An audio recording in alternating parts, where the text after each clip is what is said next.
की सबसे पहले इंट्रोडक्शन है, देन हम उसका पर्पस पढ़ेंगे, देन हम उसके पावर्स फंक्शन पढ़ेंगे यूएन के, फिर हम इसके रिफॉर्म्स देखेंगे कि इसमें रिफॉर्म्स क्या चेंजेस क्या आनी है, फिर हम देखेंगे कि इसके सक्सेस क्या हैं, इसके फेलियर्स क्या हैं, और आखिर में जो इम्पोर्टेंट है जो केस है वो है कुलभूषण यादव केस, जो कि इंडिया और पाकिस्तान का हम लोग क्लेम देखेंगे कि कुलभूषण यादव केस जो है वो यूनाइटेड नेशंस में गया था, इंडिया लेके गया था, इंडिया के क्या क्लेम्स हैं और पाकिस्तान के क्या क्लेम्स हैं और ये केस कौन जीता, ये इंडियन हम कवर करेंगे Kulbhushan Yadav case.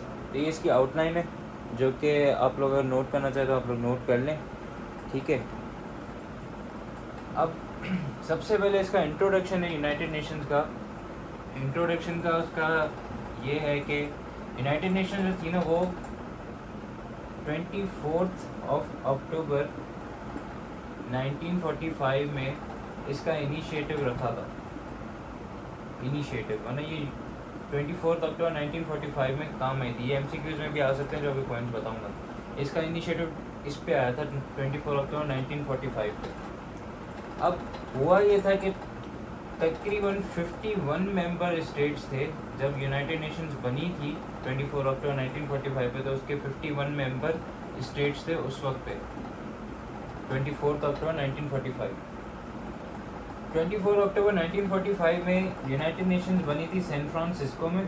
San Francisco में ये ऑर्गेनाइजेशन बनी थी, इसकी बुनियाद सैन फ्रांसिस्को में आई थी 24 अक्टूबर 1945, और एक कॉन्फ्रेंस हुई थी वहाँ पे जिस कॉन्फ्रेंस का नाम ही है कि जिस कॉन्फ्रेंस का नाम है San Francisco conference. San Francisco conference, वहाँ पे ये यूनाइटेड नेशंस जो थी ये इसका इनिशिएटिव आया था 24 अक्टूबर 1945। 51 मेंबर स्टेट्स से जिन्होंने बनाई थी और सैन फ्रांसिस्को में ये बनी थी, और एक कॉन्फ्रेंस हुई थी वहाँ पे सैन फ्रांसिस्को में जिसका नाम था सैन फ्रांसिस्को कॉन्फ्रेंस। तो ये था इसका यूनाइटेड नेशंस की कब बनी थी, 51 मेंबर स्टेट्स थे। अब जब ये यूनाइटेड नेशंस बनी थी ना तो हम लोग देखते हैं कि हर चीज़ का एक चार्टर होता है, एक कॉन्स्टिट्यूशन होता है। जैसे for example state bank of Pakistan है, जब स्टेट बैंक ऑफ पाकिस्तान बनी थी तो स्टेट बैंक ऑफ पाकिस्तान का भी सर्टेन कॉन्स्टिट्यूशन या सर्टेन चार्टर होगा। उसका मतलब ये कि वो बताता है कि ऑर्गेनाइजेशन रन कैसे करेगी। स्टेट बैंक ऑफ पाकिस्तान अगर रन करेगी तो वो किस बेसिस पे करेगी। फॉर एग्जांपल अगर गवर्नर जनरल है वो उसका काम क्या है, जो मैनेजर है उसका काम क्या है, तो कॉन्स्टिट्यूशन पे होता है। तो यूनाइटेड नेशन का भी एक कॉन्स्टिट्यूशन था, या फिर हम उसको कहते हैं चार्टर। सिंपल लफ्ज में हम उसको कहते हैं charter, charter of UN. Charter of UN भी यूनाइटेड नेशन का जो था ना वो आया था 26 जून 1945, माना ऑलमोस्ट 4 मंथ्स पहले। जब यूनाइटेड नेशन 1945 24 अक्टूबर में बनी थी तो उससे 4 मंथ्स पहले चार्टर बना था यूनाइटेड नेशन का, जो कि बना था 26 जून में 1945 पे। यूनाइटेड नेशंस के बनने से 4 महीने पहले यूनाइटेड नेशंस का जो चार्टर था वो बन गया था। कब बना था, 26 जून 1945 में इसका चार्टर बना था। जो यूनाइटेड नेशन का जब चार्टर बना था तो मैंने आप लोगों को बताया जब यूएन बनी थी तो उस वक्त उसमें थे 51 मेंबर स्टेट्स, ठीक है। जब यूनाइटेड नेशन का चार्टर बना था 4 months before the United nation initiative of United nation, तो उस वक्त जो मेंबर्स थे चार्टर के दौरान वो थे 50 मेंबर्स। 50 मेंबर्स। जब चार्टर फाइनलाइज हुआ था ना, चार्टर फाइनलाइज हुआ था 16 अक्टूबर 1945 पे। 16 अक्टूबर 1945 पे इसका चार्टर फाइनलाइज हुआ था, और 16 अक्टूबर 1945 पे जब इसका चार्टर फाइनलाइज हुआ था तब वो मेंबर्स जो थे 50 से कन्वर्ट हो गए थे 51 में। क्यों? क्योंकि एक जो स्टेट था जिसने ज्वाइन किया था उस वक्त यूएन को और चार्टर को एक्सेप्ट किया था वो था स्टेट पोलैंड का। ये एमसीक्यू के हिसाब से है, इंट्रोडक्शन भी है, एमसीक्यू के हिसाब से भी आपसे पूछ सकते हैं कि इसका चार्टर कब आया था। अक्सर आपने सुना होगा कि ऑर्गेनाइजेशन बन जाती हैं उसके बाद उसका चार्टर आता है, ये ऐसे नहीं था। यूनाइटेड नेशन का चार्टर 4 मंथ्स पहले ही आ गया था, और जब आया था तो वो आया था 26 जून 1945 पे। उस वक्त जो थे उसके 50 मेंबर्स थे जब उसका चार्टर आया था, लेकिन जब उसका चार्टर 16 अक्टूबर पे आ गया था 1945 पे फाइनलाइज हो गया था, तो उस वक्त एक और मेंबर ऐड हो गया था जो कि था पोलैंड। और फिर 24 अक्टूबर 1945 पे जो हमारी यूनाइटेड नेशन जो बन गई थी, और उस वक्त उसके 51 मेंबर्स थे, सैन फ्रांसिस्को में बनी थी, और उस एक कॉन्फ्रेंस थी जिसमें वो बनी थी जिसका नाम था सैन फ्रांसिस्को कॉन्फ्रेंस। नाम ही उसका था सैन फ्रांसिस्को कॉन्फ्रेंस। तो इनिशिएटिव इसका सैन फ्रांसिस्को में हुआ था यूनाइटेड नेशंस का, ठीक है। अब ये जो था ये इसका एक जनरल आउटव्यू था, एक आउटलुक था इसका इंट्रोडक्शन का कि यूनाइटेड नेशन कब बनी थी, चार्टर कब आया था, ये एमसीक्यू के हवाले से। अब अगर मैं आर्टिकल की बात करूँ, यूनाइटेड नेशंस का जो चार्टर्स हैं, यूनाइटेड नेशन का जो कॉन्स्टिट्यूशन है, चार्टर है यूनाइटेड नेशन का, तो यूनाइटेड नेशन के चार्टर में टोटल 111 आर्टिकल्स हैं। टोटल 111 आर्टिकल्स हैं टोटल, जितने भी हम आर्टिकल पढ़ते हैं, for example article 1, article 2, article 3, तो यूनाइटेड नेशंस के कॉन्स्टिट्यूशन में या चार्टर में टोटल 111 आर्टिकल्स हैं।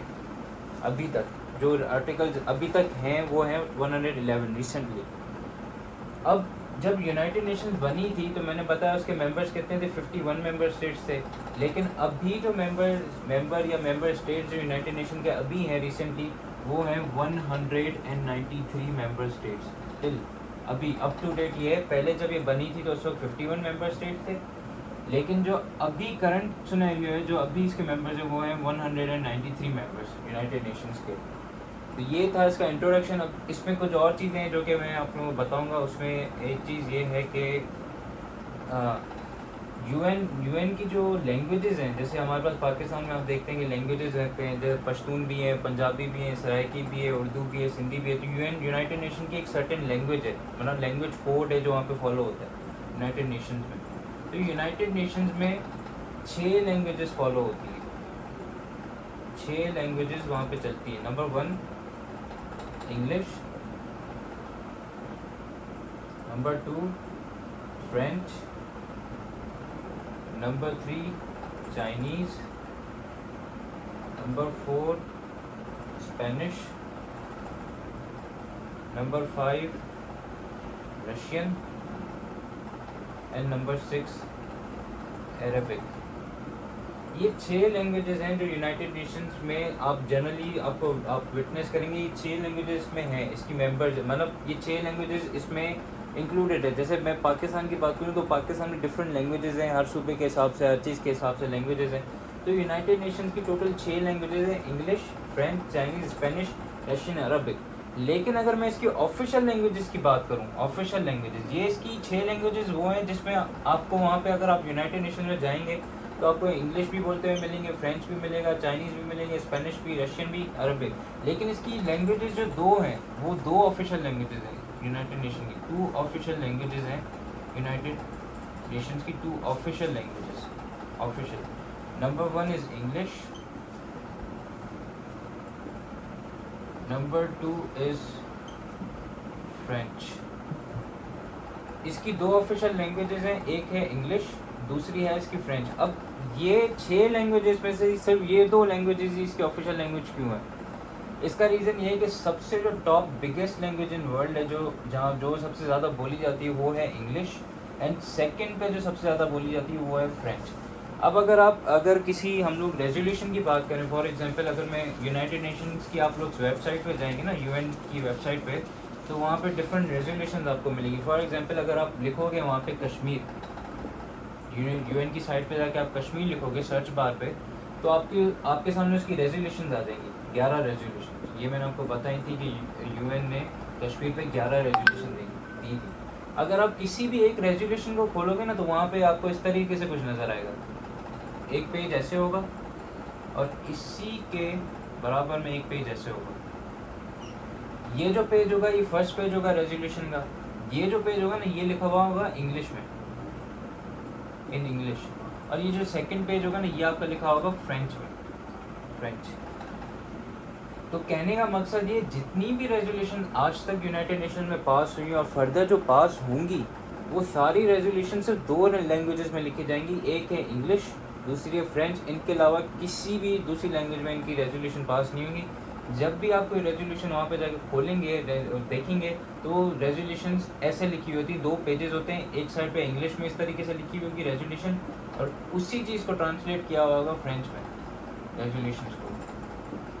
सो 2 लैंग्वेजेस इसकी ऑफिशियल हैं, इंग्लिश फ्रेंच, लेकिन टोटल इसकी लैंग्वेजेस 6 हैं, लेकिन उनमें से ऑफिशियल जो है वो 2 हैं, इंग्लिश और फ्रेंच। ये इसका बेसिक इंट्रो था एज ए MCQ के हिसाब से भी, अगर देखा जाए तो ये इसका बेसिक इंट्रोडक्शन था कि यूनाइटेड नेशन बनी क्यों थी। और ये अब हम इसके आ जाते हैं, अगर मैं कहूँ कि पर्पसेस या क्या, तो यूनाइटेड नेशन एक इंटरनेशनल ऑर्गेनाइजेशन है, इंट्रो में ही आ जाता है। इसका काम क्या है? इसका काम है कि भाई पीस एंड